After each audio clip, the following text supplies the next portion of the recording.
Fala pessoal, tudo bem? Sejam todos muito bem-vindos a mais uma aula da MD Plus. Na verdade, essa não é uma aula simples. Para nós é um grande, é um grande marco aí, porque a gente, desde que iniciou o MD Plus, a gente quer trazer aqui a energia o pensamento, a organização de um stream mesmo, igual você vê Netflix, igual você vê Amazon Prime. A gente quer que isso aqui seja, além de um momento de conhecimento técnico, um momento de relaxamento quase. Até porque, vamos ser sinceros, assim, aprender, evoluir, não pode ser algo ruim.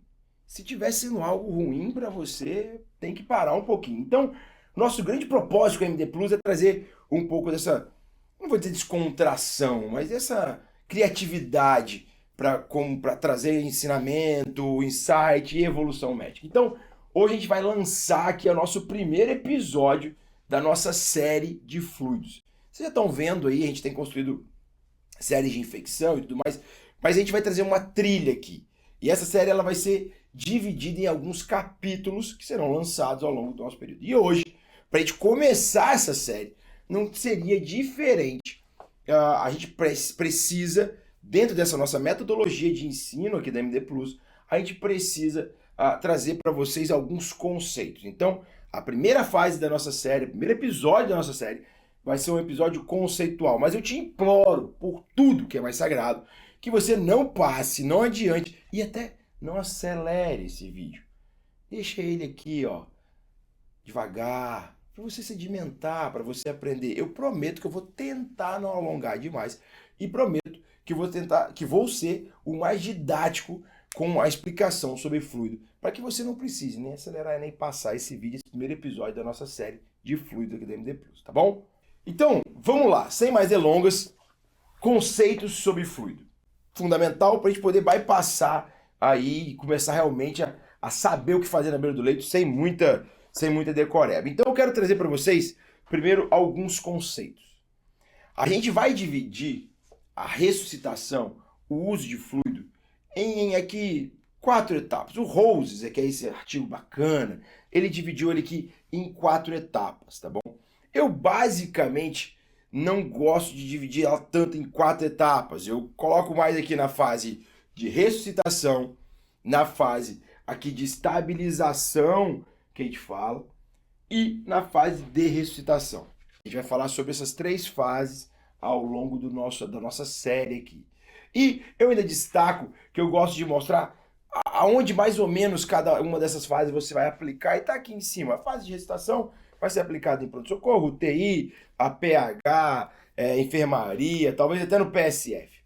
Essa fase mais de estabilização e descalonamento de fluidos, a gente vai utilizar principalmente em UTI, mas também no PS, porque eu sempre falo isso aqui, dentro do Brasil a gente tem muita emergência lotada, e essas emergências lotadas, elas acabam fazendo com que a gente fique com o paciente muito tempo lá, e acaba se comportando como UTI. E a fase aqui de ressuscitação, que basicamente a gente vai falar sobre isso na enfermaria ou nas UTIs. Espero que não aconteça, que você no PS não precise chegar nessa fase, apesar de a gente sabe que infelizmente na realidade brasileira isso deve acontecer. Então esse é o primeiro conceito, a gente está dividindo aqui as fases da fluidoterapia em 3 aqui segmentos, e ao longo da nossa aula, ao longo da nossa série, a gente vai destrinchar essas fases aqui, ok? Esse é um conceito mais tranquilo, mais simples sobre fluido. Vou trazer vocês aqui agora para o quadro para a gente falar um segundo conceito, que é um conceito muito importante. Para a gente falar do conceito de volume estressado, eu quero só voltar, essa não é a aula de fisiologia do choque, então eu quero só voltar uma casa anterior aqui para mostrar para vocês uma questão. O que a gente quer quando a gente faz fluido para alguém? Vocês já pararam para perguntar isso, para se perguntar isso? Eu vou até voltar nessa câmera aqui para o Luiz colocar aqui assim, ó. O que a gente quer quando a gente faz fluido para alguém? Basicamente, o que a gente quer é entregar mais oxigênio lá na célula. Eu ia até desenhar uma célula aqui, mas eu achei que ia ser Ô, calma aí que o negócio tá em branco aqui. Eu achei que ia ser ousado demais eu desenhar uma célula aqui. Então vamos escrever. Eu quero entregar oxigênio na célula, é simples, é básico. E aí, para entregar oxigênio, a gente vai vir aqui para o nosso queridíssimo débito cardíaco. Eu sei que é a concentração arterial de O2, eu sei que tem outros fundamentos, de novo, não é uma aula, nesse momento não é uma aula sobre choque hemodinâmico, eu posso até depois construir uma série sobre choque mais detalhada, a gente vai fazer isso, na verdade, mas eu quero que trinchar aqui o débito. E esse débito, como todo mundo já sabe, ele é dado pela frequência cardíaca vezes o nosso queridíssimo volume sistólico. E aí, eu vou até puxar um outro flip chart aqui, para a gente abrir o leque do volume sistólico. Então, o débito cardíaco, vou deixar aqui assim curtinho, débito cardíaco é igual frequência cardíaca vezes volume sistólico. Volume sistólico, tá bom? Eu vou deixar aqui baixinho aqui, ó, vou deixar aqui em coisa, mas o que eu quero destrinchar com vocês é o volume sistólico. O volume sistólico, ele é composto pela nossa queridíssima pré-carga, pela contratilidade e pela pós-carga. Ok? E aí a gente chega aqui na nossa aula. A gente está falando de pré-carga. Luiz, acende a luz rapidinho. Pessoal, essa aula que vocês estão assistindo é uma aula da nossa série de fluidos que a gente tem lá na nossa plataforma MD Plus. A plataforma MD Plus, eu só vou explicar rapidamente para vocês, não adianta esse vídeo não, porque é importante. É uma plataforma que vocês fazem, que a gente tem mais de 70 aulas sobre pacientes graves, divididas em séries, divididas em cursos muito bem organizados, aulas dinâmicas com tempo mais curto, com pegada bem prática e, acima de tudo, metodologia de tomada de decisão. Tenho certeza que se vocês conhecerem a plataforma MD Plus, vai mudar a forma que vocês estudam. Então, eu convido vocês a conhecer a plataforma MD Plus, o link está aqui na descrição do vídeo. E, além de assistir todas as outras aulas de fluido, são mais 5 aulas sobre manejo de fluido, conhecer todas as aulas e todas as séries que a gente tem disponível para você estudar, se tornar um médico mais estudioso, se tornar um médico mais capacitado, mais seguro e, obviamente, transformar a sua carreira, tá bom? Ah, tava esquecendo, Luiz. Além de tudo isso, a gente tem encontros mensais ao vivo para tirar dúvidas, para discutir caso clínico e um grupo exclusivo dentro do WhatsApp só para quem é MD Plus, tá bom? Espero encontrar vocês dentro do MD Plus e continuem com a aula, que essa aula é bem bacana. Espero que estejam gostando. Abraço!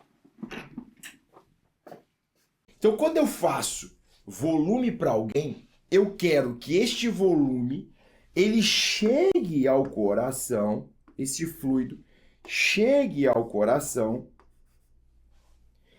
para que ele possa gerar um aumento do débito cardíaco, ou seja, para que eu consiga entregar mais oxigênio lá na célula. Então, este é o grande conceito, o grande primeiro conceito do fluido, ou seja, pré-carga. Mas como que este fluido faz para chegar até o ventrículo direito, e daí o ventrículo direito, o ventrículo esquerdo, e daí chegar lá na nossa célula, entregar, fazer o efeito que eu quero, que é débito cardíaco. Aí a gente entra no nosso famoso volume estressado. Ok? O Luiz vai mostrar essa foto para vocês aqui, vai colocar essa foto aqui pra gente, que é para mostrar um pouquinho sobre o que é o volume estressado. Mas eu quero... Essa foto ela é um pouco confusa, talvez, apesar dela ser simples, mas ela é um pouco confusa. Então o que eu quero falar para vocês é, volume estressado, vamos lá para a segunda, acho que é a segunda, eu sempre esqueço a segunda, acho que é a segunda lei de Newton. Toda ação gera uma reação. Então o que é o volume estressado? Imagina que eu tenho aqui um reservatório. Eu vou desenhar uma figura parecida com aquela que estava ali, tá bom? Eu tenho aqui um reservatório. Ok? Vou colocar aqui assim, tá bom? O que acontece aqui? Eu preciso gerar um estresse na parede desse vaso, no caso desse reservatório, no caso aqui nosso vaso, para que esse estresse ele reaja na parede e faça com que eu tenha um movimento de fluido ascendente para o ventrículo direito. Se eu tenho um processo em que eu vasodilato isso, ou seja, eu deixei as paredes mais longe, eu abri essa parede, eu vasodilatei, por exemplo, um conceito no caso de sepse, se isso acontece, eu acabo gerando uma hipovolemia relativa. E que isso se transforma em quê, em última instância? Eu diminuo o meu volume estressado nessa situação, porque eu abri o meu reservatório. Então, para poder promover este movimento de ação e reação, eu tenho dois caminhos.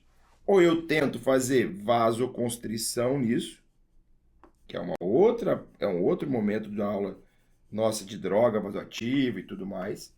Então eu tento fazer vasoconstrição ou eu encho esse reservatório com mais água, com mais fluido, que eu vou daí promover então esse estresse nessa nova situação de coluna do reservatório, para que ele possa gerar a reação e aí, consequentemente, eu tenha novamente o fluido para que eu venha aqui para o meu ventrículo direito e melhore a minha pré-carga. Ok? Deu para compreender esse volume estressado? Se não tiver entendido, não hesitem em compartilhar com a gente lá no grupo ou mesmo aqui nos comentários da plataforma. Mas eu preciso que vocês entendam isso, porque esse é o conceito que vai fazer com que numa fase aguda de sepse ou hipovolemia por um choque hemorrágico, uma desidratação, ou um choque vasoplégico por um trauma raquiomedular, que seja um choque neurogênico, este é o conceito que você vai, então, realizar fluido. É para isso que você quer, é nesse sentido que você quer, para gerar aumento do seu volume estressado e retorno venoso e pré-carga e entregar oxigênio para a sua célula. Beleza? Só que aqui entra o segundo conceito muito importante. Por quê? Vou também aqui voltar aqui para o Luiz colocar mais uma figura bacana aqui para a gente começar a entender um segundo conceito que se relaciona com este primeiro conceito. Primeiro eu falei que a gente precisa fazer volume estressado para gerar o meu retorno venoso, a minha pré-carga e, consequentemente, o meu débito. Seria lindo isso se as coisas fossem simples e, infelizmente ou felizmente, na medicina nem tudo é tão simples. O que eu quero dizer? O Frank Starling, lá atrás, ele falou pra gente que o movimento do débito, ele dependia basicamente da pressão hidrostática na artéria capilar, na diferença de pressão na arteríola, na diferença de pressão entre a pressão hidrostática da arteríola e da pressão venosa e da pressão coloidosmótica. Os fluidos, eles aconteceriam desta forma, passando daqui para cá, extravasando, voltando e indo daqui para lá. Qual que foi o problema que Frank Starling não viu naquela situação? Que em algumas situações, e situações que promovem choque, ou situações que promovem uma situação inflamatória, eu tenho uma baita de uma lesão endotelial aqui. Então, se eu tenho uma lesão endotelial aqui, eu tenho uma lesão dos proteinoglicanos, eu tenho perda funcional do endotélio, e isso faz com que eu tenha aumento da minha permeabilidade. Eu tenho um aumento da minha permeabilidade. E o que acontece nesse contexto? Então, aquela história de que eu faço volume, eu gero um estresse na parede, a parede joga para o átrio de volta, né, por conta daquele movimento de volume estressado. Isso nem sempre acontece. Porque muitas vezes esse fluido, por termos aqui uma parede altamente permeável, esse fluido vai sair e não vai voltar. Essa é a grande questão do fluido. Ele é vida e ele é morte ao mesmo tempo. É uma dicotomização filosófica sobre o fluido. que eu quero dizer com isso, gente? Se eu só pudesse fazer o volume estressado, só pudesse fazer fluido, voltasse tudo nossa, gaguejei aqui, mas pode deixar assim, Luiz, não precisa cortar não. Se eu só voltasse com o fluido para o ventrículo direito, com o meu retorno venoso, estava maravilhoso. Só que quando eu faço soro, mesmo uma situação sem endotelite, sem muita lesão endotelial, uma situação inflamatória, quando eu faço fluido eu extravaso e não consigo fazer esse mesmo movimento de maré que deveria ser ideal, falado lá atrás para o Frankenstein. O que acontece é que quando eu faço o fluido, uma parte faz isso, a outra parte extravasa e ela vai ficando e enchendo aqui o meu interstício. Então, esse é o segundo conceito. Eu falei do primeiro das fases da ressuscitação. Então, vou colocar, esse é o terceiro conceito que a gente fala para a gente entender a temporada de fluido. Para a gente entender como que a gente vai fazer. Por que, Gabriel, que esse conceito é tão fundamental? E aí eu chego para vocês entenderem de fato toda a dinâmica, o tamanho da importância de se fazer fluido. Vou até mudar aqui minha corzinha aqui, que eu quero deixar mais vermelho, mais azul.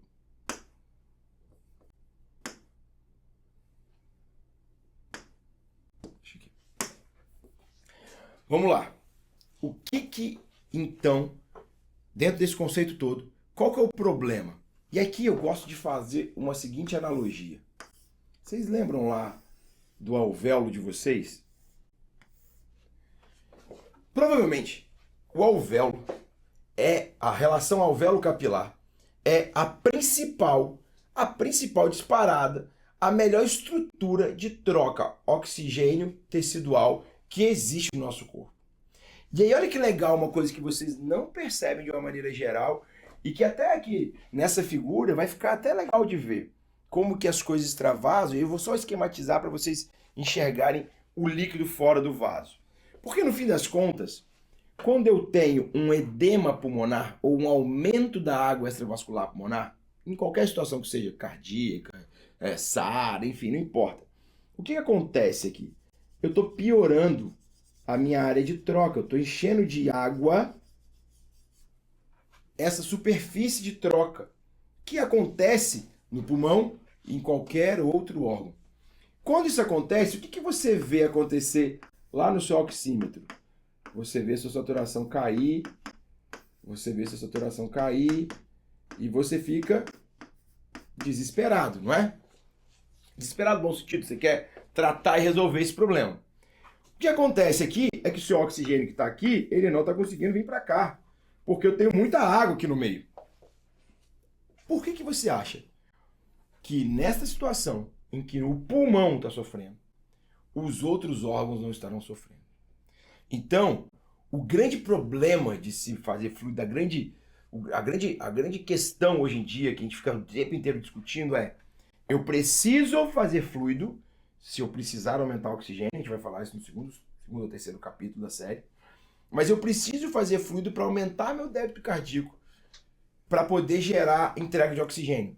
Só que, se eu faço demais, ou até se eu faço de menos, e aí depende um pouquinho da resposta do paciente, eu acumulo líquido no meu interstício. E ao acumular líquido no meu interstício, eu pioro a troca. Por isso que o fluido é vida e morte ao mesmo tempo. Por isso que o fluido é bom e ruim. Só que como e qual caminho a gente vai fazer isso, eu vou deixar para falar com vocês no próximo episódio da nossa série. Espero que vocês tenham entendido os conceitos, entendido o porquê é muito importante fazer fluido e ao mesmo tempo tem que se tomar muito cuidado com o fluido que a gente faz. Até porque se a gente não fizer dessa forma, o desfecho do nosso paciente não vai ser o que a gente quer. Ou a gente vai ter um boneco Michelin cheio lá de líquido, ou a gente vai ter um paciente também extremamente mal perfundido, que você deveria ter feito o volume. Espero encontrar vocês no próximo episódio. A gente vai falar sobre como a gente avalia se precisa de fluido. A gente ainda vai avaliar sobre como a gente fala se esse paciente responde, se ele tolera e, por fim, a gente vai discutir sobre desressuscitação. Esses são os próximos capítulos da série. Espero encontrar vocês lá.